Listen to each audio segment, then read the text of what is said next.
The humid streets of Santa Cruz de la Sierra, Bolivia, were alive with movement. Motorbikes weaved through traffic, merchants called out their daily specials, and in the shadows of a crumbling alleyway, a man watched it all, silent, invisible, and forgotten. Nobody knew his real name anymore. To the street vendors, he was just another beggar.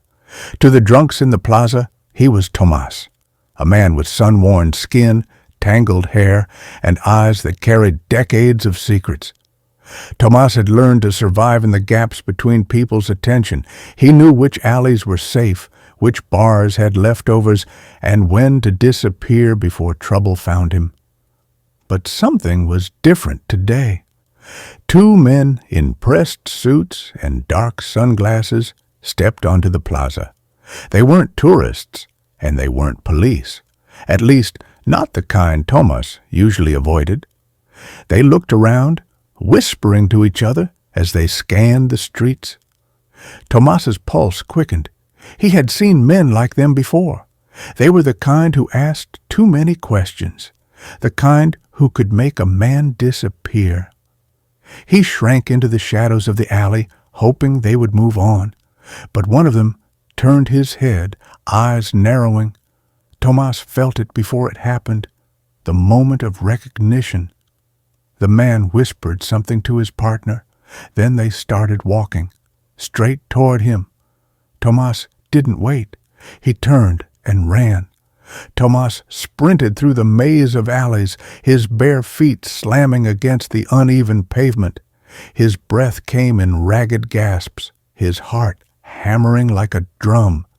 He didn't know who they were, but he knew one thing. When men in suits came looking for someone like him, it was never good. The streets of Santa Cruz had taught him that much. He twisted through narrow passages, ducking beneath laundry lines and leaping over stray dogs that barked at the sudden commotion. He knew these streets better than anyone. He had spent years disappearing into them. Behind him, the two men gave chase. They weren't shouting or calling his name. That was worse. They were hunting him. Tomas rounded a corner and nearly collided with a fruit vendor. Oranges spilled to the ground, rolling in every direction. "Oye, cuidado, idiota!" the vendor shouted, shaking his fist. Tomas didn't stop. He couldn't stop. After what felt like an eternity, he reached the edge of the city's center, the place where people stopped looking, where the law barely bothered to patrol. He knew how to vanish here. Finally, he ducked into an abandoned building, crouching low behind a pile of broken crates. His whole body trembled, his mind racing. Who were they? What did they want? It had been years since he'd had real trouble. The past? That was long buried. He had been careful, hadn't he? Then a thought crept into his mind, something so chilling it made his stomach turn. Had someone from back then finally found him? Tomas sat in the darkness, his back pressed against the cold wall of the abandoned building. His lungs still burned from the sprint, but it wasn't just exhaustion weighing him down. It was the ghost of a life he had tried to forget. The men in suits weren't locals, that much he knew, and no one came looking for a homeless man unless there was a reason. His mind clawed through the fog of his past, digging for something, anything, that could explain why they were here. Had someone from Chile found him? It had been so long, but the thought of that place still made his chest tighten. Decades ago, he had been Tomas Martinez, a man with a future, a wife, a life that made sense. But that world had crumbled in a way he hadn't been able to stop. And so one day, he had done the only thing he could do. He walked away. He walked away from the debts, the mistakes, the people who would never forgive him. He had left Chile behind, thinking he was leaving his past buried in the dust. But what if he hadn't? Outside, The city was alive with the sounds of the evening, laughter, distant music, the hum of motorcycles zipping through the streets. The world kept moving, but inside this empty space, Tomas felt like time had stopped. His fingers twitched. His instincts told him to move, to keep running, but something gnawed at him. Those men had looked for him by name. That meant something. Tomas exhaled sharply and rubbed his face. He had spent years hiding. Maybe it was time to find out what, or who, had finally caught up to him. Tomas didn't sleep that night. He sat in the shadows of the abandoned building, watching the world move on without him. The city never truly slept. Cars still rumbled down the streets, voices carried from distant alleyways, and the occasional siren wailed in the background. But in his own little pocket of existence, everything was still. His thoughts churned. Who were they? Why now? A part of him wanted to believe they were just troublemakers, maybe some organization sweeping the streets, trying to clean up the city's image, but he knew better. When the first light of dawn crept into the sky, hunger gnawed at his stomach. He needed to move. He needed to find out who was looking for him. But first, he needed food. Tomas emerged from the building, blending into the streets once again, just another forgotten face among the crowd. He shuffled toward one of the morning markets, where vendors set up their stalls, unloading crates of fruit and vegetables. He knew a few of them. Sometimes they spared him leftovers. Sometimes they shooed him away. But today, something was different. A woman behind a fruit stall stiffened as soon as she saw him. Her eyes widened with recognition, fear even. Tomas frowned. He had never given this woman trouble before, but she wasn't looking at him like a beggar. She was looking at him like a wanted man. "You," she muttered under her breath. "They're looking for you?" Tomas's blood ran cold. "Who?" he asked, his voice barely above a whisper. The woman hesitated, glancing over her shoulder. "Two men, dressed nice, asking for you by name. They came yesterday. They said—" She swallowed, as if struggling to believe her own words. Tomas leaned in. "What did they say?"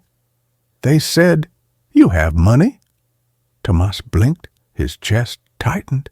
That didn't make sense. He had nothing. He had lived on the streets for years. What money? The woman's gaze darted toward the street, where a black car idled near the curb. A man in a suit stood beside it, scanning the crowd. "Go," she whispered, "before they see you." Tomas didn't need to be told twice. He turned and disappeared into the city, his mind spinning. Someone was lying. Or worse, someone knew something he didn't. Tomas moved through the city like a ghost, slipping between alleyways and side streets, keeping his head low.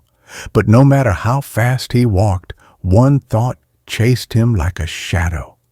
You have money. It didn't make sense. He had nothing. He had lost everything. He had been forgotten by the world, hadn't he? But if that were true, why were men in suits hunting him? He found himself in front of an old church, one of the few places he had ever trusted in this city. It wasn't about faith. It was about Father Miguel, the aging priest who sometimes let him sleep in the back when the nights were too cold. The doors were open. The smell of incense filled the air. He stepped inside. The church was nearly empty, except for a few people in quiet prayer. And there, near the altar, Father Miguel was lighting candles, his white robes hanging loosely over his frail frame. Tomas approached cautiously. "Padre," he murmured. The priest turned, his eyes softening with familiarity. "Tomas," he said with a small smile, "I was beginning to wonder if you were still alive." Tomas forced a grin, but it didn't last. "I need to ask you something," he said, voice low. "Someone is looking for me." Father Miguel sighed, wiping his hands on his robe. "Yes," he said, nodding. "I know." Tomas's breath caught in his throat. "You know?" The priest studied him for a long moment, then motioned for him to follow. They walked through the back of the church, past wooden pews and fading paintings of saints. Finally, they stopped in a small room lined with bookshelves. The priest gestured for Tomas to sit. "I didn't say anything before because I wasn't sure you wanted to be found," Father Miguel admitted. "But 2 men came here yesterday asking for you by name." Tomas clenched his fists. What did they want? Father Miguel hesitated. Then, in a low voice, he said, "They said you have an inheritance." Tomas stared at him. The world suddenly felt unreal, like he had stepped into someone else's dream. An inheritance? Him? "That's impossible," he muttered, but Father Miguel shook his head. "They weren't lying, Tomas. They had documents, official ones." He paused. They said your wife passed away." Tomas felt like the air had been punched from his lungs. "Number, that can't be right." He hadn't thought about her in years. Not since he left Chile, not since he disappeared. His wife, the woman he had once loved, the woman he had left behind. She was gone, and somehow she had left something behind for him. Tomas gripped the edge of his seat, his mind reeling. "This can't be happening," he whispered. Father Miguel watched him carefully. "I don't know why you ran, Tomas," he said gently, "but maybe it's time to stop running." Tomas barely heard him, because outside the black car was pulling up in front of the church. The men had found him. Tomas's heart pounded as he saw the black car outside the church. The men were here. They had found him. For years, he had been nothing more than a shadow in this city, a forgotten man. But now, the past he had buried had come knocking, with $6 million attached to it. Father Miguel placed a hand on his shoulder. "You have a choice," he said quietly. "You can keep running, or you can finally face what's waiting for you." Tomas swallowed hard.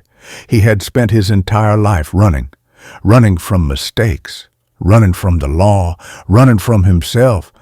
But $6 million? That kind of money could change everything. The heavy doors of the church creaked open. The 2 men stepped inside, calm, confident, like they already knew the ending to this story. One of them, a tall man with gray at his temples, gave a small nod. "Tomas Martinez," he said, "we've been looking for you." Tomas didn't answer. He was still waiting for the trick, the trap. Nothing this good ever happened to men like him. The man reached into his coat, and Tomas tensed. But instead of a weapon, the man pulled out a folder, thick, official-looking papers. "Your wife passed away some months ago," the man continued. "She left her estate to you, $6 million. We've been trying to contact you ever since." Tomas's throat went dry. It wasn't a lie. It wasn't a joke. The past he had abandoned had somehow come back, not to punish him, but to hand him a second chance. For the first time in years, he imagined a different life, one where he wasn't sleeping on the streets, where he wasn't fighting for scraps. He could be someone again, maybe even fix some of the damage he had left behind. The man placed a pen on the table. "All you have to do is sign," he said. Tomas stared at the paper, at his name written in black ink, at the fortune waiting for him. His hands trembled. This was it. A door he never thought he'd see again, standing wide open. He reached for the pen, Then a sound, a voice outside, loud, urgent. "Police! Hands where we can see them!" Tomas's blood ran cold. The men in suits barely flinched. They exchanged a glance, one that said they had expected this. Tomas turned to Father Miguel, but the priest's face was grim. "Tomas," he said, voice laced with sorrow, "what did you do?" Tomas didn't answer because he already knew. They weren't just here for the money. They were here for him. Tomas did the only thing he had ever known. He ran. Through the back of the church, through the alleys, disappearing into the city like smoke in the wind. By the time the police stormed inside, Tomas Martinez was gone. The inheritance left behind. The money never claimed, and as the years passed, Tomas became nothing more than a whisper, a ghost, a legend of a man who had everything waiting for him and walked away.